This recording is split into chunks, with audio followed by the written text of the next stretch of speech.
पवित्र आत्मा के नाम पर हमारे प्रभु यीशु ख्रीस्त की कृपा, ईश्वर का प्रेम तथा पवित्र आत्मा का सहचर्य आप सबों के साथ हो और आपकी आत्मा के साथ। अति सम्मानीय बिशप स्वामी, प्यारे पुरोहितगण, धर्म बंधुओं, माता पिता, भाई एवं बहनों, सुनेंगे किस प्रकार से एक मनुष्य का जीवन होता है और किस प्रकार से एक मनुष्य का जीवन होना चाहिए।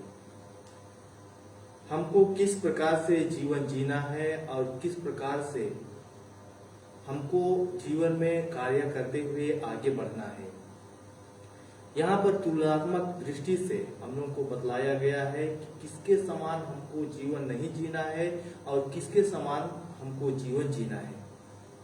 यहाँ निश्चित रूप से कहा गया है, फारिसी शास्त्री इनके समान हमारा जीवन को नहीं जीना है। इनका जीवन को देखते हैं, इनका जीवन बहुत बार दिखावा होता है, दिखावा का जीवन होता है, लंबी लंबी प्रार्थनाएं किया करते हैं। इस प्रकार से आज प्रभु हमको कहते हैं कि उनके समान मत बनो, उनके समान जीवन यापन मत करो। आज निश्चित रूप से प्रभु हमारे प्रत्येक के जीवन की भाषा को, हमारे प्रत्येक के जीवन में जो भी हम सोचते हैं, जो भी हम करते हैं, सभी चीज को जो भी हम मांगना चाहते हैं, हमारे मांगने से पहले, हमारे बोलने से पहले प्रभु जानते हैं। आइए उन्हीं प्रभु के पास हम यहाँ पर आए हैं। आज हम संत पियुस 10वें का स्मृति दिवस मनाते हैं। ये संत पियुस 10वें ये जो थे, ये अपने जीवन काल में बहुत ही संघर्ष किया। पढ़ाई लिखाई करने के बाद जिस प्रकार से एक पुरोहित के लिए माइनर सेमिनरी जिसको कहते हैं, फिलोसफी जिसको कहते हैं, थियोलॉजी जिसको कहते हैं, यही पढ़ाई करके उन्होंने एक पुरोहिताई का जीवन इन्होंने चुना। पुरोहिताई जीवन जीते जीते इनको आगे भी कार्य जांच करें, छोटे बड़े दोष गुनाहों को प्रभु के पास लाएं, ताकि हम इस मिसा बलिदान में योग्य रीति से भाग ले सकें। हम सब मिलकर बोले,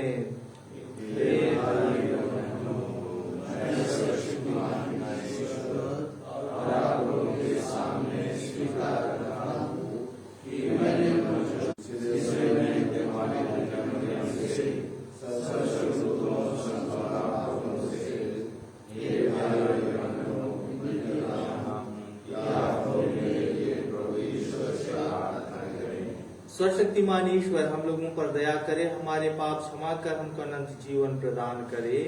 आमीन। हे प्रभु दया कर, हे प्रभु दया कर, हे ख्रीस्त दया कर, हे ख्रीस्त दया कर, हे प्रभु दया कर, हे प्रभु दया कर। हम प्रार्थना करें। हे ईश्वर, तूने संत पिता पियुस 10वें को स्वर्गिक प्रज्ञा और प्रेरित साहस से भर दिया था। उन्होंने कैथोलिक विश्वास की रक्षा की और ख्रीस्त में सब कुछ का नव निर्माण किया। इनकी शिक्षा तथा आदर्शों पर चलकर हम अनंत पुरस्कार प्राप्त करें, ऐसे कृपा कर हमारे प्रभु तेरे पुत्र यीशु ख्रीस्त के द्वारा, जो तेरे तथा पवित्र आत्मा के संग एक ईश्वर होकर युगानुग जीते और राज्य करते हैं। आमीन।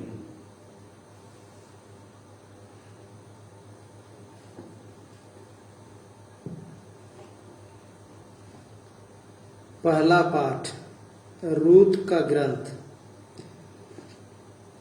अपने पति की तरफ से नोयामी के बोआज नामक एक संबंधी था। वह एलीमेलेक के कुल का बहुत धनी मनुष्य था। मोआबिन रूत ने नोयामी से कहा, मुझे खेतों में जाने दीजिए। जो मुझ पर कृपा करेगा उसी के पीछे पीछे सिल्ला बीनना चाहती हूँ। उसने उत्तर दिया, बेटी जाओ। वह गई और खेतों में फसल काटने वाले के पीछे पीछे सिल्ला बीनने लगी। बोआज ने रूत से कहा, बेटी सुनो, दूसरे खेत में सिल्ला बीनने मत जाओ, यहाँ रहो, मेरी नौकरानियों के साथ रहो। इसका ध्यान रखा करो कि किस खेत में फसल कट रही है और उनके पीछे पीछे चलो। मैं अपने नौकरों को आदेश दे चुका हूँ कि वे तुमको तंग ना करें। यदि तुम्हें प्यास लगे तो नौकरों द्वारा भरे हुए घड़ों में से पीने जाओ। रूत ने साष्टांग प्रणाम किया और कहा, मुझे आपकी कृपा दृष्टि कैसे प्राप्त हुई? मैं तो परदेशिनी हूँ और आप मेरी सुधि लेते हैं। बोआज ने उत्तर दिया, लोगों ने मुझे बताया कि तुमने अपने पति की मृत्यु के बाद अपनी सास के लिए क्या क्या किया है। तुम अपने माता पिता और अपनी जन्मभूमि छोड़कर ऐसे लोगों के यहाँ चली आई हो जिन्हें तुम पहले नहीं जानती थी। बोआज ने रूत को अपनी पत्नी के रूप में अपनाया। बोआज का उससे संसर्ग हुआ। प्रभु की कृपा से रूत गर्भवती हुई और उसने पुत्र प्रसव किया। स्त्रियों ने नोयामी से कहा, धन्य है प्रभु, उसने अब आपको एक उत्तराधिकारी दिया है और उसका नाम इस्राएल में बना रहेगा।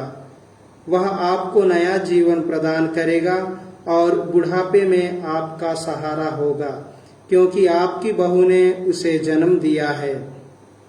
वह आपको प्यार करती है और आपके लिए 7 पुत्रों से भी बढ़कर है। नोयामी ने शिशु को अपनी छाती से लगा लिया और उसका पालन पोषण किया। पड़ोस की स्त्रियों ने यह कहते हुए शिशु का नाम रखा, नोयामी को पुत्र उत्पन्न हुआ है।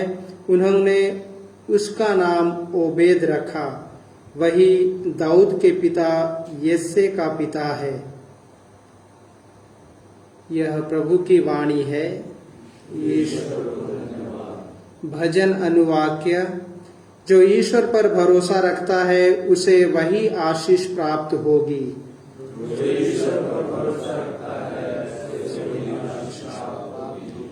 धन्य हो तुम जो प्रभु पर श्रद्धा रखते हो और उसके मार्ग पर चलते हो। तुम अपने हाथ की कमाई से सुखपूर्वक जीवन बिताओगे। जो ईश्वर पर भरोसा रखता है उसे वही आशीष प्राप्त होगी। अनुवाक्य।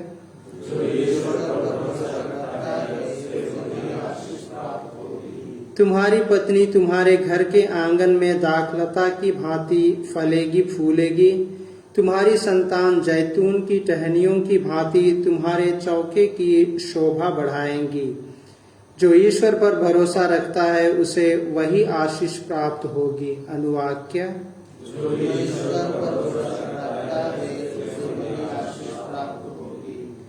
जो ईश्वर पर भरोसा रखता है उसे वही आशीष प्राप्त होगी। ईश्वर सियोन पर्वत पर से तुम्हें आशीर्वाद प्रदान करता रहे, जिससे तुम जीवन भर यरूशलेम का कुशल मंगल देख पाओ। जो ईश्वर पर भरोसा रखता है उसे वही आशीष प्राप्त होगी। अनुवाक्य।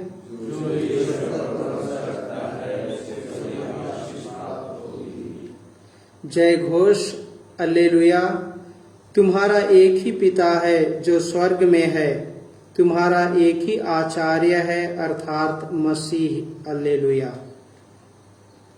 प्रभु आप लोगों के साथ हो और आपकी आत्मा के साथ। संत मत्ती के अनुसार पवित्र सुसमाचार।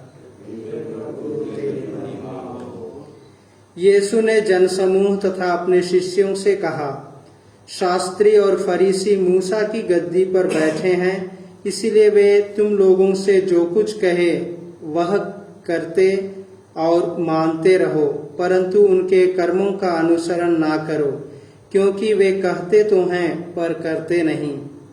वे बहुत से भारी बोझ बांधकर लोगों के कंधों पर लाद देते हैं, परंतु स्वयं उंगली से भी उन्हें उठाना नहीं चाहते। वे हर काम लोगों का ध्यान आकर्षित करने के लिए ही करते हैं। वे अपने ताबीज चौड़े और अपने कपड़ों के झब्बे लंबे कर देते हैं। मेजों में प्रमुख स्थानों पर और सभागृहों में प्रथम आसनों पर विराजमान होना, बाजारों में प्रणाम सुनना और जनता द्वारा गुरुवर कहलाना, यह सब उन्हें बहुत पसंद है। तुम लोग गुरुवर कहलाना स्वीकार ना करो, क्योंकि तुम्हारा एक ही गुरु है और तुम सबके सब भाई हो। पृथ्वी पर किसी को अपना पिता ना कहो, क्योंकि तुम्हारा एक ही पिता है जो स्वर्ग में है। आचार्य भी कहलाना स्वीकार ना करो, क्योंकि तुम्हारा एक ही आचार्य है अर्थात मसीह। जो तुम लोगों में से सबसे बड़ा है वह तुम्हारा सेवक बने। जो अपने को बड़ा मानता है वह छोटा बनाया जाएगा, और जो अपने को छोटा मानता है वह बड़ा बनाया जाएगा। प्रभु का सुसमाचार।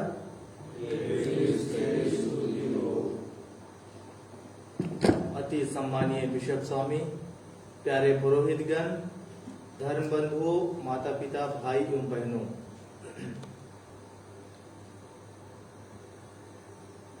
आज हम लोगों को बहुत ही सुंदर शिक्षाएं मिलती है। उस शिक्षा को मनन करने के लिए मैं एक छोटी सी कहानी बताता हूँ। यह कहानी इस प्रकार से है। एक राजा अपना एक योजना बनाता है कहीं दूर जाने के लिए, अपने देश से दूर देश जाने के लिए। वह फ्लाइट में टिकट ले लेता है और उसको कल जाना रहता, तो आज उसका एक गेट कीपर जो पहरा देता है रात के समय, वह गेट कीपर आता है और उससे अनुनय विनय करता है कि गुरुवर, आप कल का टिकट को कैंसिल कर दीजिए, मत जाइए, क्योंकि मैंने एक स्वप्न देखा।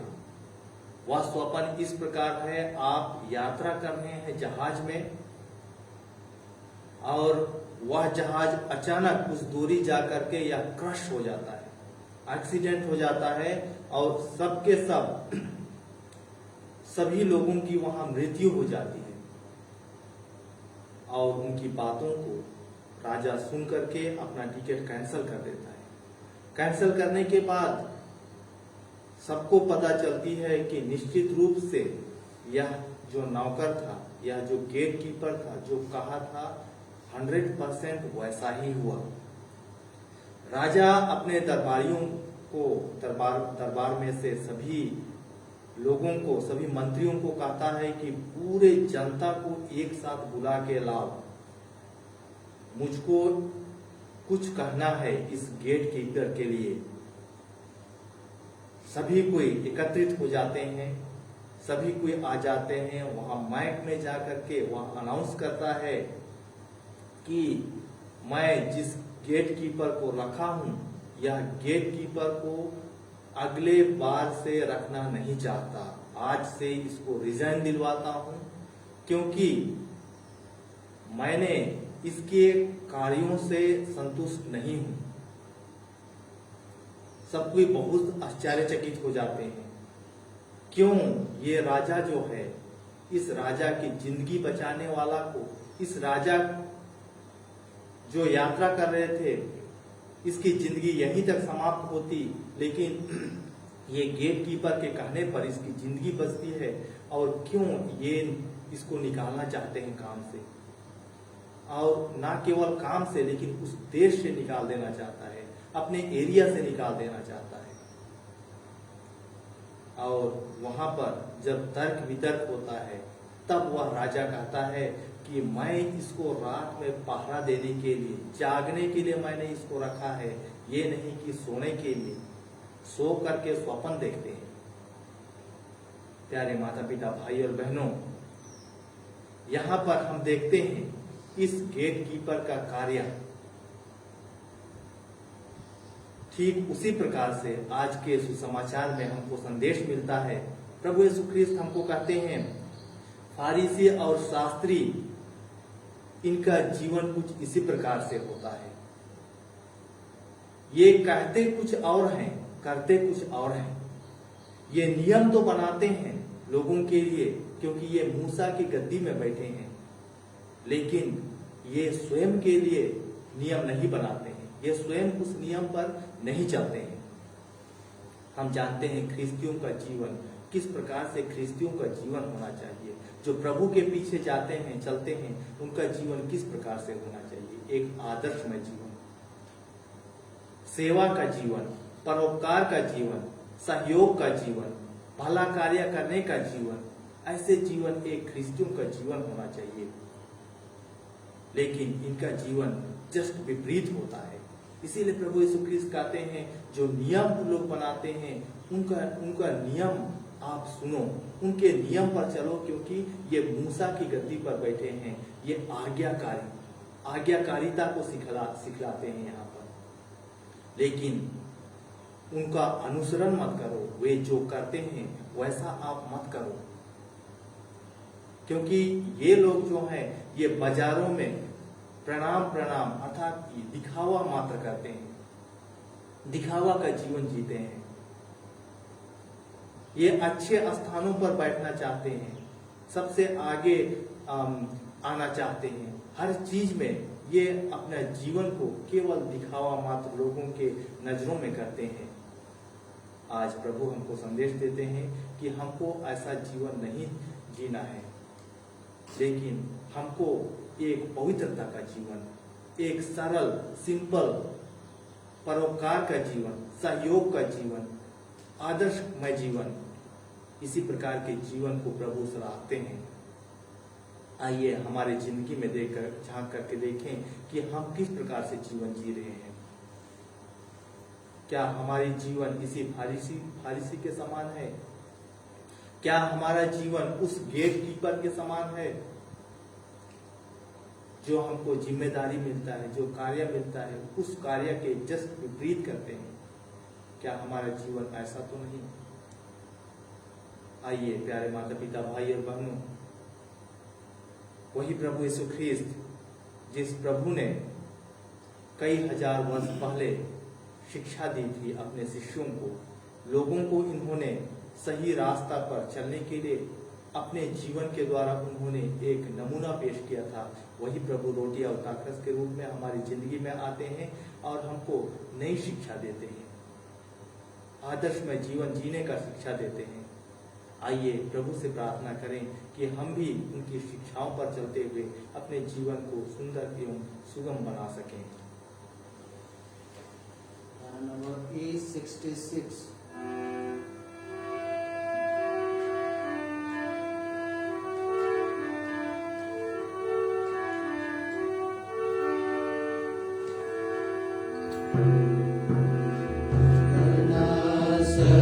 Cristo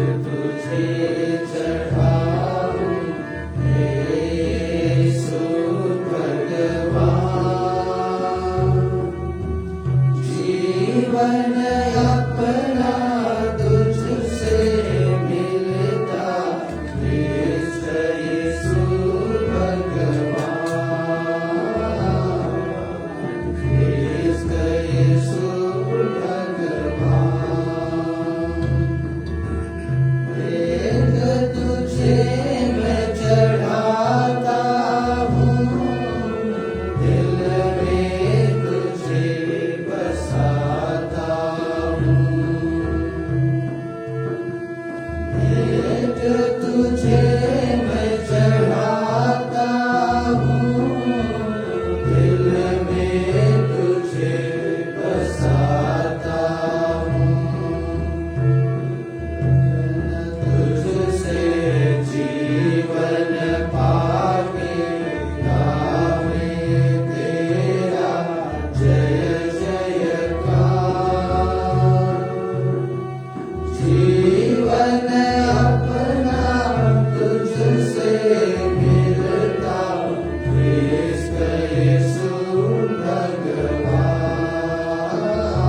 कीजिए कि सर्वशक्तिमान ईश्वर मेरा और आप लोगों का यह बलिदान ग्रहण करे।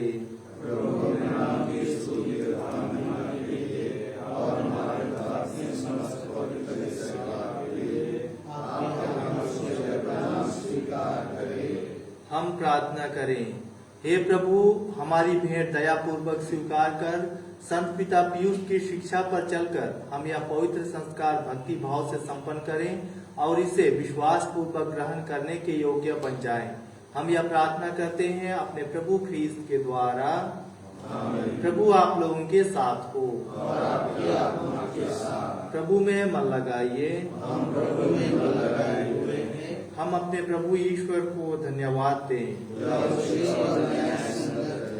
हे प्रभु पवित्र पिता सर्वशक्तिमान और शाश्वत ईश्वर, यह वास्तव में उचित और न्याय संगत है, हमारा कर्तव्य तथा कल्याण है कि हम सदा और सर्वत्र अपने प्रभु ख्रीस्त के द्वारा तुझे धन्यवाद दें।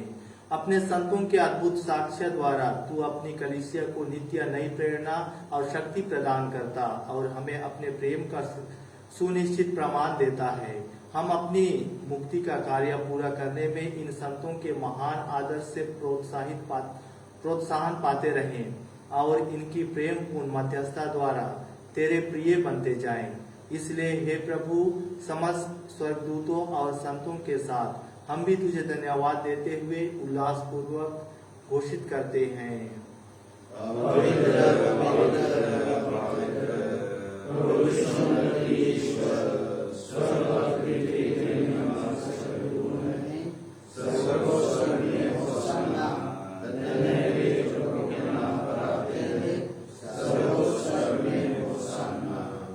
हे प्रभु, तू वास्तव में पवित्र है, सारी पवित्रता का स्रोत है। हम तुझसे प्रार्थना करते हैं तू इन उपहारों को अपने आत्मा के संकट से पवित्र कर दे कि ये हमारे प्रभु यीशु मसीह के शरीर का रक्त बन जाए। जब वे स्वेच्छा से मृत्यु के लिए सौंपे गए, उन्होंने रोटी ली, तुझे धन्यवाद दिया और रोटी तोड़कर उसे अपने शिष्यों को देते हुए कहा, तुम सब इसे लो और इसमें से खाओ, क्योंकि यह मेरा शरीर है जो तुम्हारे लिए बलि चढ़ाया जाएगा।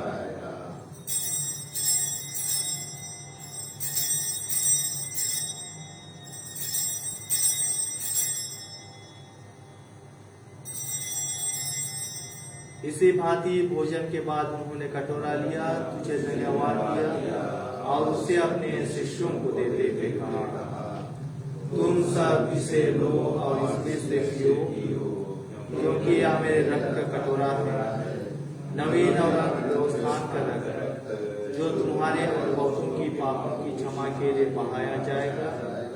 तुम मेरी स्मृति में याद करो।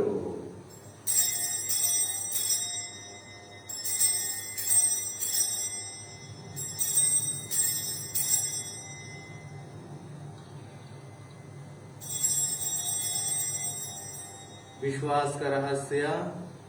हे प्रभु, हम तेरे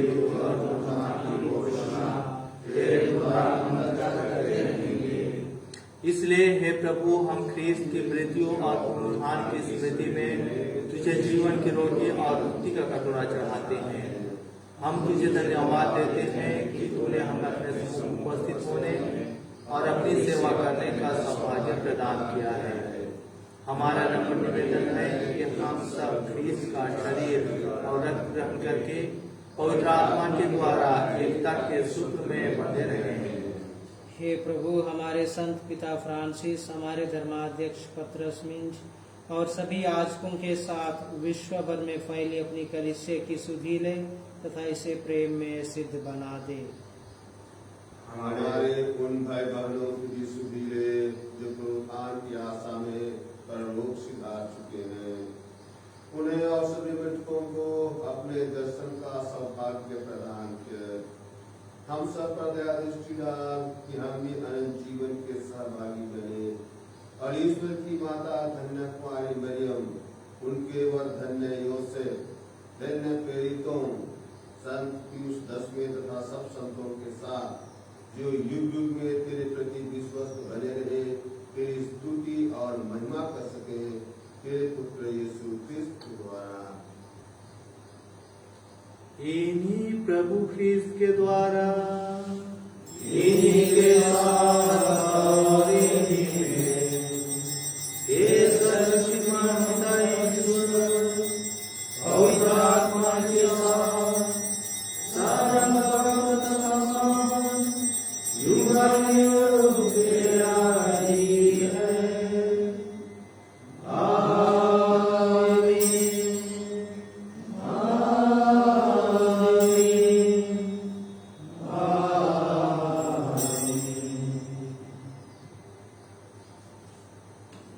हम सब मिलकर पिता परमेश्वर से प्रार्थना करें जैसे प्रभु ख्रीस्त ने हमें सिखलाया है। हे हमारे पिता जो स्वर्ग में है, तेरा नाम पवित्र हो, तेरा राज्य आए, तेरी इच्छा जैसे स्वर्ग में है, वैसे पृथ्वी पर भी पूरी हो। हमारा प्रतिदिन का आहार आज दे, और हमारे अपराध हमें क्षमा कर, जैसे हम भी अपने अपराधियों को क्षमा करते हैं, और हमें शोषण हे प्रभु, हम तुझसे प्रार्थना करते हैं सभी बुराइयों से हमें बचा और इस जीवन में हमें कृपा पूर्वक शांति प्रदान कर।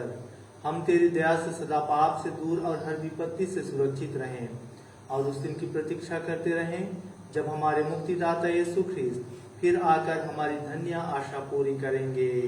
क्योंकि तेरा राज्य, तेरा सामर्थ्य और तेरी महिमा अनंत काल तक बनी रहती है। हे प्रभु यीशु ख्रीस्त, तूने अपने प्रेरितों से कहा है, मैं तुम्हारे लिए शांति छोड़ जाता हूँ, अपनी शांति तुम्हें प्रदान करता हूँ। तू हमारे पापों पर नहीं, अपनी कलीसिया के विश्वास पर दृष्टि डाल और कृपा पूर्वक उसे शांति तथा एकता प्रदान कर। तू जो युगानुयुग जीता और राज्य करता है। आमीन। प्रभु की शांति सदा आप लोगों के साथ हो।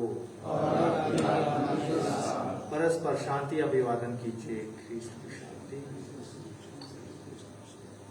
हे ईश्वर के मेमने, संसार के पाप पर लेता है, हम पर दया कर। हे ईश्वर की मेमने, संसार के पाप पर लेता है, हम पर दया कर। हे ईश्वर की मेमने, संसार के पाप पर लेता है, हमें शांति प्रदान कर।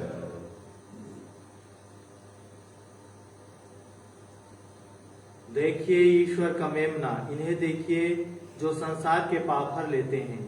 धन्य है वे जो मेमने के भोज में बुलाए गए हैं। हे प्रभु, वो इस योग्य नहीं हो कि तू यहाँ आए, कि तेरे शब्द दीजिए और मेरी आत्मा शुद्ध हो जाएगी। ख्रीस्त का शरीर तथा रक्त जीवन के लिए सत्य।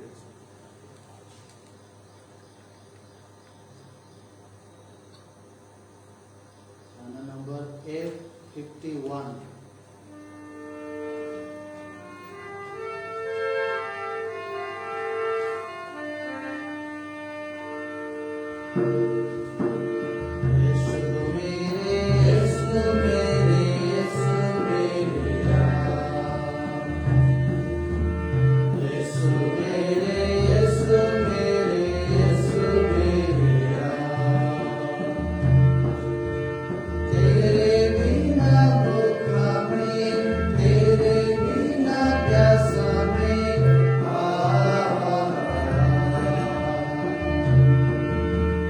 He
हम प्रार्थना करें। हे प्रभु हमारे ईश्वर, संत पिता पीयूष के स्मृति दिवस पर तुझसे निवेदन करते हैं कि यह स्वर्गिक भोजन ग्रहण करके हम विश्वास में अटल बने रहें और एक मन होकर तुझे प्यार करें, हमारे प्रभु ख्रीस्त के द्वारा। आमीन। प्रभु आप लोगों के साथ हो और आपकी आत्मा के साथ। सर्वशक्तिमान ईश्वर पिता और पुत्र और पवित्र आत्मा आप लोगों को आशीर्वाद प्रदान करे। आमीन। आप लोग विद्यालय मिस्सा संपन्न हुआ। ये सबको धन्यवाद। गाना नंबर Q 57